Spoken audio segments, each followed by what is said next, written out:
इंदौर में इन दिनों मालवा सहकारी शक्कर कारखाना बरलाई की भूमि को लेकर विवाद गहराता नजर आ रहा है। जहां कारखाने की भूमि उद्योगपतियों को दिए जाने के प्रस्ताव के विरोध में किसानों ने अपनी आवाज बुलंद की है, वहीं अब इस मामले पर सियासत शुरू हो गई है। देखिए, मेरा इसमें बहुत ही मूलभूत सवाल है। आज से लगभग 50 वर्ष पहले इसमें किसानों ने इसका शेयर खरीदा था, जो कि 500 रुपए का एक शेयर था। लगभग 50 साल पहले जब 500 रुपए का एक शेयर खरीदा था, तब 500 रुपए की एक बीघा जमीन आती थी। उसके बाद से इसका निराकरण नहीं हुआ और आज लगभग 50 साल बाद 5,000 से अधिक किसान हैं जिनके पास उस शक्कर कारखाने का जो बल्लई वाली जमीन है, जहाँ पे शक्कर कारखाना लगना था, उसके शेयर हैं। 5,000 से अधिक किसान हैं। तो जब इस जमीन का आवंटन उद्योगपतियों को किया गया, तो उन 5,000 किसानों से किसी प्रकार की कोई चर्चा नहीं की गई। ये तय सुनिश्चित नहीं किया गया कि उन्हें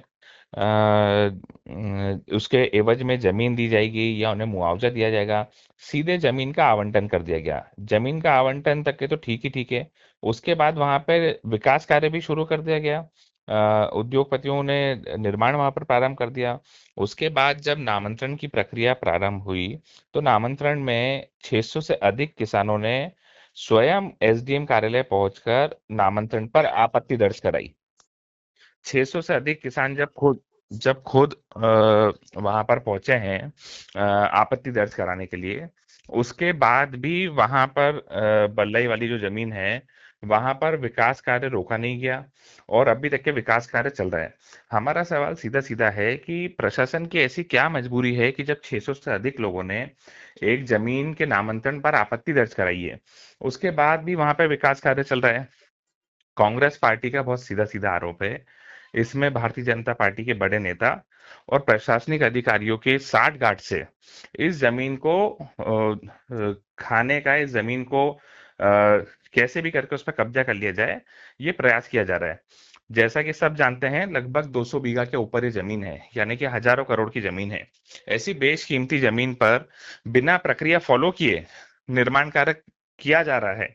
हम इसका घोर विरोध करते हैं। कांग्रेस पार्टी की मांग है, ये जो 5,000 से अधिक किसान हैं, जो कि इसके अंशधारक हैं, इन लोगों को या तो मुआवजा दिया जाए या फिर उसके एवज में जमीन दी जाए।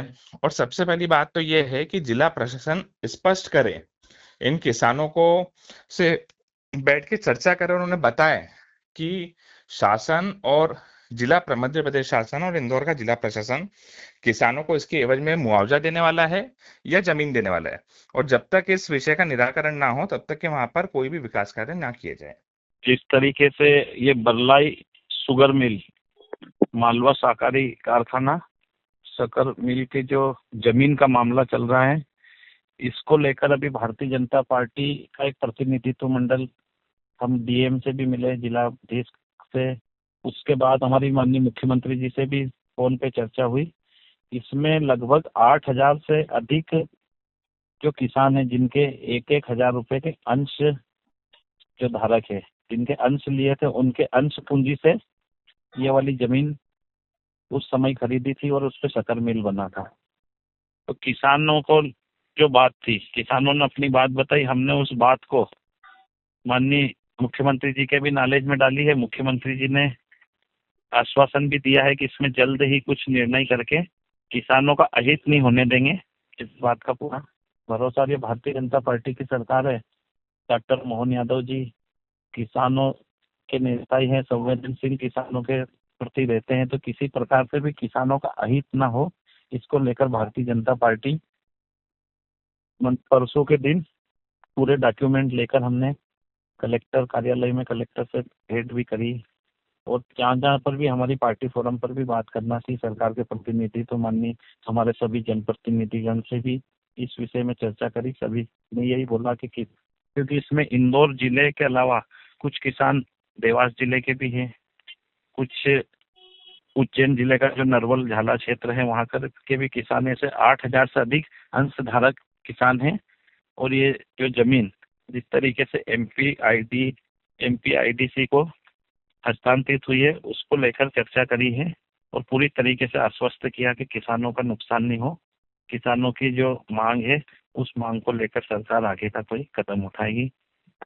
कांग्रेस का काम है कोई भी बात होती है, क्योंकि कांग्रेस, अभी वर्तमान की कांग्रेस सरकार से बात करने के बजाय कुछ भी नहीं, कोई छोटी सी भी कुछ बात रहती है उसको एक मुद्दा देने का काम, क्योंकि अभी वर्तमान की कांग्रेस मरणासन की स्थिति में है। एक आईसीयू में जो की स्थिति में कांग्रेस की स्थिति है। तो कांग्रेस के नेतागणों ने जिस तरीके से किसानों को बात करी, बरगलाने का काम किया, किसानों ने विधिवत तरीके से आपत्ति लगाई एसडीएम कार्यालय पर, कलेक्टर कार्यालय पर हम पूरी सूचीबद्ध तरीके से मिले हैं।